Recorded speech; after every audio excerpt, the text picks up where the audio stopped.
Smo pri mladem paru, Luki in Nevi, ki sta pred pol leta začela svoje podjetništvo. Dajmo pogledati, kaj bosta povedala. Kaj pa vi? Kaj pa je to? Ja, zdaj, kje začetne? Jaz sem imela to srečo v samem štartu, torej po študiju, da sva oba dobila dokaj primerne zaposlitve.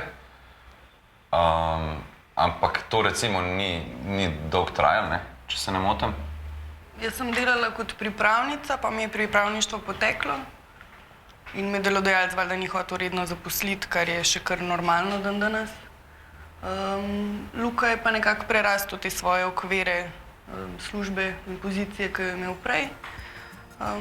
Jaz sem v bistvu nekako samega sebe prepričal, da ne vem kaj izgubiti, če grem na Zavod Republike Slovenije za zaposlovanje. Poslali so me k svetovalki kariernega centra in če se ne motim, je ona dala vprašalnik, torej vprašalnik pripravljenosti na podjetništvo, evo, tole.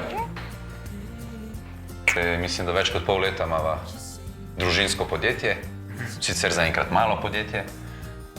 Dela vsak svoj del ali se tudi malo prepletata? Večinoma mislim, da delava kar vsak svoje, razen če je treba kaj vskočiti.